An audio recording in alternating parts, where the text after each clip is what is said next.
Halo semuanya, Wibu Fisika di sini. Dan sekarang kita akan membahas soal OSN tingkat kabupaten kota atau OSK di bidang fisika tahun 2017 untuk soal nomor 3. Pada soal kali ini, kita akan meninjau gerakan mengayun sebuah piringan yang diletakkan di ujung sebuah batang. Yang mana batang ini juga akan tersambung ke sebuah poros tertentu. Dalam soal kali ini, kita akan meninjau 3 mode mengayun dari sistem batang dan piringan. Seperti apa soalnya? Mari kita lihat. Di sini kita punya sebuah piringan pejal bermassa M dan berjari-jari R dengan momen inersia dari piringan itu adalah setengah mr kuadrat. Nah, piringan ini dipasang pada ujung sebuah batang tak bermassa dengan panjang L. Ya, ini dipasang di ujung, dan di ujung. Nah, dengan ujung batang lainnya diberi atau dipasang pada sebuah poros tetap yang licin sehingga dia dapat berayun dengan bebas tanpa gesekan. Mula-mula pada sistem batang ini disimpangkan ya, batang bersama dengan piringan disimpangkan dengan sudut alfa sama dengan pi per 3 radian atau sebesar 60 derajat terhadap garis vertikal. Nah, piringan ini akan dilepaskan dari kondisi disimpangkannya dengan kecepatan awal 0. Ya, awal tidak bergerak lalu dilepas saja. Lalu tentukan berapa kecepatan pusat massa dari piringan, si V ini, pada saat piringan berada di titik terendahnya. Jadi pada saat si nilai alfa itu 0, kita ingin mencari berapa besar kecepatannya ya. Nah, dalam soal ini kita punya 3 kondisi ya, 3 kondisi berbeda, 3 kondisi berayun yang berbeda. Pertama, kita punya kondisi di mana piringan itu dilem ke batang. Jadi posisi poros piringan pada batang itu adalah kaku dan piringan ya, posisi titik-titik piringan ini ya, titik-titik pada piringan, dia itu akan bergerak terhadap titik pusatnya. Maksudnya seperti apa? Nah, ini kan dilihat ya, pada soal juga telah diilustrasikan kalau ada titik hitam di sini ya, pada piringan yang A, pada kondisi yang A. Titik hitam ini setelah berayun, yang awalnya berada sedikit ke samping, dia sekarang berada di bawah titik pusat. Oleh karena itu titik hitam ini bergerak terhadap titik pusat bola. Kemudian untuk kondisi ke B, piringan dipasangkan pada batang dengan poros yang licin. Sehingga pada kondisi ini, titik-titik pada piringan ya, seperti titik hitam ini, dia itu tidak akan bergerak terhadap titik pusat piringan. Jadi dia kondisi yang awal titik hitam itu miring, pada kondisi di bawah pun ya, pada kondisi di titik terendah, dia juga tetap miring, tidak bergerak seperti pada kondisi A. Nah, kondisi terakhir adalah sama dengan B, di mana porosnya itu licin, namun piringan berada pada sebuah lintasan lingkaran berjari-jari L ditambah R yang cukup kasar sehingga piringan itu bergerak tanpa slip. Nah, pada kondisi ini terlihat bahwa piringan nanti akan bergulir sehingga posisi titik hitam ini tidak akan sama lagi ya, terhadap si titik pusatnya. Bahkan perubahannya itu cukup besar ya, karena dia bisa bergulir dan berputar-putar dengan besar rotasi yang cukup besar. Oke. Di sini langsung saja kita coba jawab. Dalam ketiga kondisi, untuk mencari kecepatannya ya, si V-nya itu berapa, kita akan menggunakan hukum kekalahan energi. Ya, karena bisa pakai hukum Newton tapi itu akan sangat panjang. Lebih cepat kita menggunakan hukum kekalahan energi. Nah, penggunaan hukum kekalahan energi ini umumnya untuk ketiga kondisi itu sama, yaitu energi awal akan sama dengan energi akhir. Yang mana energi awal itu terdiri dari komponen energi potensial awal ditambah energi kinetik awal. Energi potensial awal ini berasal dari posisi si pusat massa piringan ya, pusat massa M. Jadi kita tinjau posisi pusat massa di ujung batang sini ya, ujung batang sini. Ya. berasal dari posisi si pusat massa ini untuk energi potensial dari sistem. Di sini akan saya tinjau terhadap terhadap poros tetapnya, sehingga posisi dari si pusat massa ini baik pada soal A, soal B, dan soal C, kondisi awalnya tetap sama, yaitu berada pada posisi L dikalikan cos alfa. Ya, sehingga energi kinetiknya, ini seharusnya negatif karena kondisi arahnya ke bawah ya.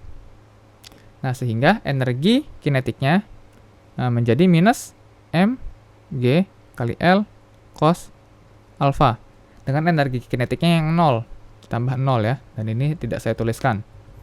Kemudian energi setelah dia bergerak atau berada di kondisi titik terendah, kita akan punya energi potensial aksen ditambah energi kinetik aksen. Nah, energi potensial ini dia cukup simple untuk dihitung karena pada kondisi di bawah ya, kondisi di bawah sini, pusat massa piringan akan berada pada posisi minus L ya, dari titik poros tetap. Sehingga kita punya di sini adalah minus mgl ditambah, nah inilah yang jadi inti dari soal ini, di mana persamaan energi kinetik setelah bergerak itu selama ayun dia akan berbeda-beda untuk setiap kondisi ayunan. Nah, sehingga kalau kita langsung masukkan dulu ya ke persamaan hukum kekalahan energi ya. Hukum kekalahan energi. Kita akan punya persamaan berikut, yaitu minus mgl cos alpha sama dengan minus mgl ditambah ek aksen. Nah, kita akan punya persamaan untuk ek aksen ya, adalah mgl dikurangi mgl cos alpha.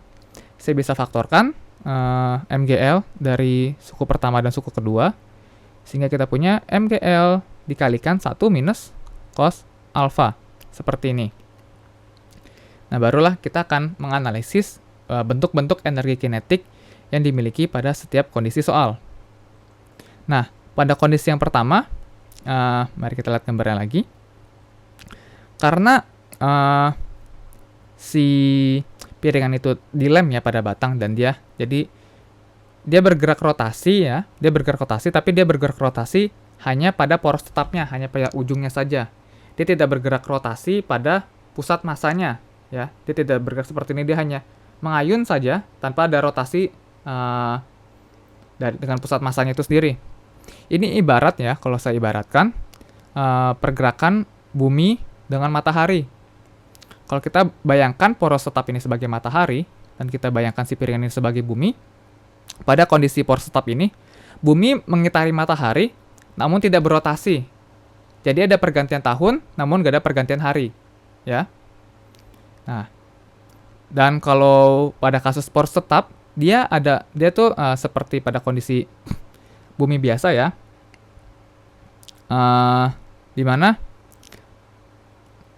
selama berotasi ya terhadap matahari, bumi itu juga dapat dengan bebas melakukan rotasi terhadap sumbu simetrinya. Maka kita punya pergantian hari selama 24 jam. Berbeda dengan kondisi A. Kalau kondisi A, bumi itu hanya berganti hari selama 1 tahun sekali ya, karena dia nggak bebas bergerak dengan terhadap sumbu rotasinya. Oke, pada kondisi ini ya, kita akan mempunyai energi kinetik ya, energi kinetik aksen dalam bentuk rotasi ya, energi kinetik rotasi itu setengah I omega kuadrat, di mana I ini adalah momen inersia dari sistem atau dari piringan terhadap poros tetapnya, bukan terhadap titik pusat massanya. Nah, cara mencarinya gimana? Kita gunakan di sini kita gunakan yang namanya teorema sumbu sejajar. Teorema sumbu sejajar ini menyatakan kalau momen inersia yang baru ya terhadap suatu poros baru. Di sini saya tulis terhadap titik O deh. Terhadap titik O atau titik poros tetapnya adalah sama dengan momen inersia yang lama yang terhadap titik pusatnya, yaitu I PM, ditambah massa bendanya dikali jarak antara si pusat massa ke titik O ini. Ya. Jadi L kuadrat antara si O ke titik pusat massa. Ya.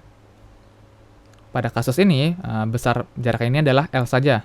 Dan besar momen inersia terhadap pusat massa adalah setengah M R kuadrat. Nah, ini kan ditambah M ya, M besar, M L kuadrat. Sehingga momen inersianya pada kasus ini adalah M dikalikan setengah R kuadrat ditambah L kuadrat. Kemudian pada kondisi berayun ya, pada kondisi berayun yang cukup besar ini akan saya gambarkan gambarnya di sini ya. Titik porosnya, dan ini adalah piringannya ya. Ini ada piringannya. Dia akan berayun dengan kecepatan sudut omega terhadap titik pusatnya. Nah, yang ditanyakan adalah kecepatan linearnya ya. Kecepatan linearnya nanti di bawah sini. Ya, di bawah sini. Nah, kecepatan linearnya ini akan terhubung dengan kecepatan sudut melalui persamaan omega sama dengan V per R. Maaf, V per L ya, di sini V per L. Nah, sehingga kita akan punya bentuk energi kinetik adalah setengah dikali momen inersinya, yaitu M kali setengah lagi R kuadrat ditambah L kuadrat dikalikan V kuadrat per L kuadrat. Nah, di sini kita bisa sederhanakan ya. Kita punya setengah M V kuadrat dikalikan setengah R kuadrat plus L kuadrat per L kuadrat di sini.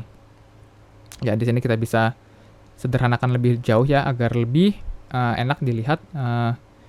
Dan kita punya faktor R kuadrat ditambah 2L kuadrat per 2L kuadrat. Seperti ini. Nah, energi kinetiknya ini nanti akan sama dengan yang kita cari sebelumnya, yaitu MGL dikali 1 minus cos alpha. Ya. Ini akan sama dengan MGL dikali 1 minus cos alpha. Sehingga kita pertama bisa lihat langsung dicoret ya, M-nya dari kedua ruas. Saya bisa kalikan dengan 2 ya, kalikan dengan 2 sehingga kita punya di sini 2, di sini setengahnya hilang. Ya. Lalu yang terakhir saya bisa kalikan silang ya, suku sisanya ini saya kalikan silang ke ruas kiri. Sehingga kita punya persamaan 2 ini jadinya 2 kali 2 ya. 2 kali 2 adalah 4. 4G L pangkat 3 per R kuadrat ditambah 2L kuadrat dikali 1 minus cos alpha sama dengan V kuadrat. Dan ini kita langsung masukkan saja ya. Cos alfanya adalah setengah ya. Cos alpha adalah setengah karena alfanya adalah pi per 3 atau 60 derajat. Ya, cos 60 derajat adalah setengah. Sehingga kita punya di sini 4GL pangkat 3 per R kuadrat ditambah 2L kuadrat dikalikan. Nah, ini kan jadinya setengah 1 dikurang setengah. Sehingga kita tersisa setengah saja di sini. 1 minus setengah adalah setengah. Tersisa setengah di sini. Dan setengah ini dapat membagi 4 yang ada di faktor depannya. Ya. Sehingga kita tersisa 2GL pangkat 3 sama dengan V kuadrat.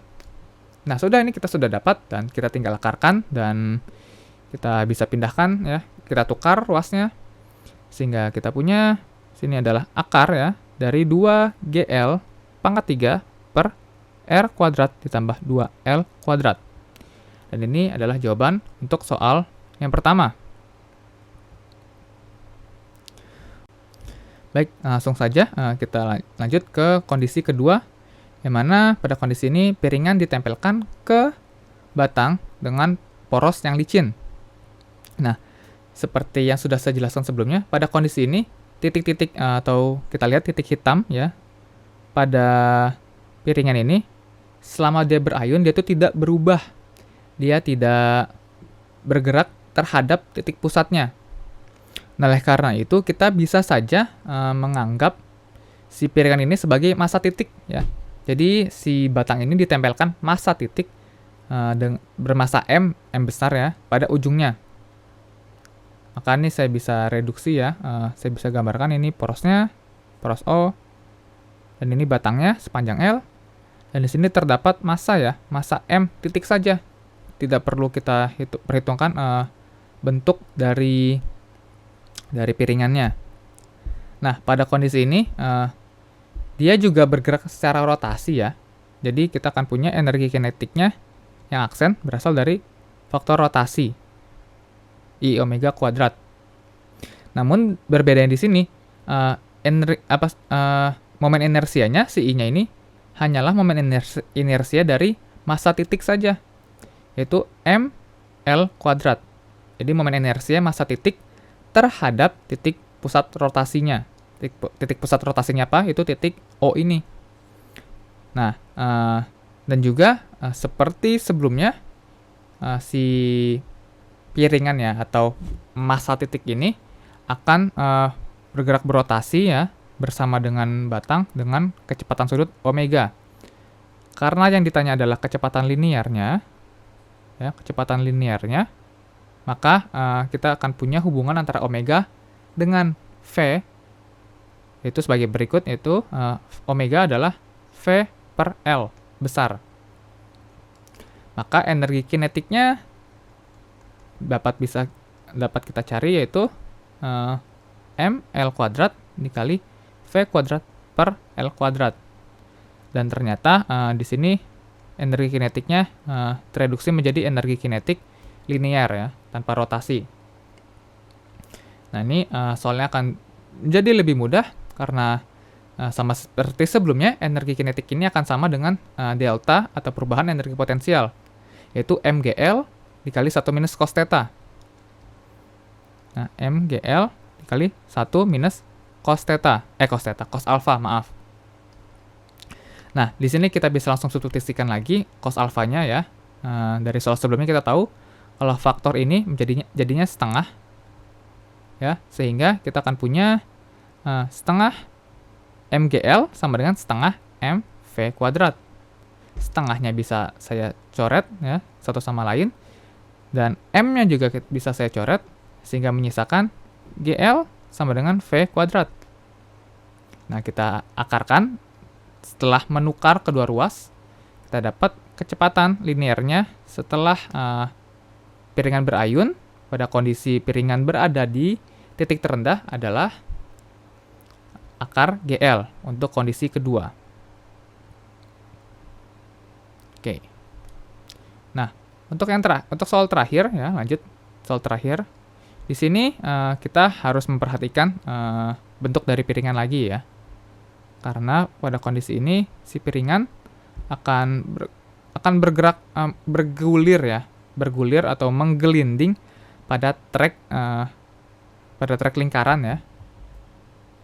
Pada trek lingkaran saya gambarkan sebentar. Seperti ini ya. Pada trek lingkaran seperti ini. Maaf, gambar saya kurang bagus. Tapi tidak apa-apa. Nah, di sini kita punya panjang batangnya adalah L, kita punya piringan M di sini, dan ini titik poros pusat O.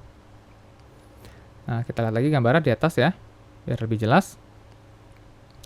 Nah, pada kondisi ini kontribusi dari energi kinetiknya akan ada dua. Satu dari energi kinetik rotasi, si piringan terhadap titik poros tetap, ditambah energi kinetik rotasi piringan terhadap titik pusat massanya. Ya. Jadi kita akan punya energi kinetiknya ada dua. Ya, karena begini. Dalam rotasinya ini Satu, si piringan dia akan bergerak terhadap porosnya ya, terhadap poros tetapnya ini, seperti ini. Namun, piringan itu juga ya, di sini kita punya rotasi dengan kecepatan sudut omega. Lalu dia juga akan berotasi pada arah yang berlawanan ya, terhadap titik pusat masanya dengan kecepatan sudut omega aksen. Saya tuliskan sebagai omega aksen. Ya, jadi ada dua kontribusi di sini. Oke.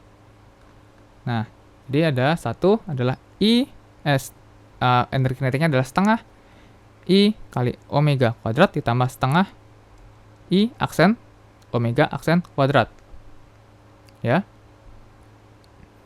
Di sini saya gambarkan ada omega di sini, lalu ada omega aksen di sini. Dan akhirnya yang ditanya adalah kecepatan linear pada titik terendah. Oke, momen inersia I yang biasa, dia itu masih sama seperti kondisi yang di B, yang mana momen inersianya ini adalah mL kuadrat. Dengan omeganya juga sama, yaitu V per L saja. Untuk I aksennya, untuk I aksen, momen inersia aksen, itu adalah momen inersia si piringan terhadap titik pusat masanya, yaitu setengah mR kuadrat. Dan omega aksen adalah hubungan kecepatan sudut rotasi ya, kecepatan sudut bergulir dengan kecepatan linearnya. Ya, di sini kita tahu sebagai omega aksen sama dengan V per R. Nah, kita substitusikan nilai-nilai ini ke persamaan energi kinetik. Kita punya setengah Eka aksen adalah setengah kali mL kuadrat dikali V per L kuadrat, V kuadrat per L kuadrat, tambah setengah, ya, dikalikan setengah lagi, mR kuadrat, dikalikan V kuadrat per R kuadrat. Di sini banyak yang bisa kita sederhanakan. Ya, satu, kita punya L kuadrat dengan L kuadrat hilang, dan di sini kita punya R kuadrat dengan R kuadrat hilang. Lalu di sini kita bisa dapatkan ya, jadinya setengah M V kuadrat, dan suku keduanya ini setengah kali setengah, jadi seperempat setengah M V kuadrat. Kedua suku ini tuh sama ya, kita bisa jumlahkan, dan hasilnya adalah 3/4 M V kuadrat. Nah, energi kinetik ini akan sama dengan perubahan energi potensial, yaitu mGL kali 1 minus cos alfa. Nah, seperti sebelumnya, kita akan substitusikan alfa sama dengan 60 derajat, dan suku ini menjadinya setengah. Sehingga kita punya setengah mGL sama dengan 3/4 mV kuadrat. Kita bisa kalikan ya, kedua ras dengan 2 ya, sehingga kita punya M, dan juga M-nya kita bisa hilangkan ya, kita bisa saling cancel di kedua ruas, dan kita punya GL sama dengan 3/2 V kuadrat. Sehingga akhirnya kita punya V kuadrat sama dengan 2/3 GL. Dan kita akarkan untuk mendapat hasil akhirnya, yaitu adalah V sama dengan akar dari 2/3 GL. Dan ini adalah hasil akhir untuk kondisi yang C, ya, kecepatan linear akhir untuk kondisi C. Oke. Baik, itu saja yang bisa saya sampaikan pada kesempatan kali ini. Semoga video ini bermanfaat, informatif, dan juga edukatif untuk kalian semua. Sampai jumpa lagi di video berikutnya. Dadah!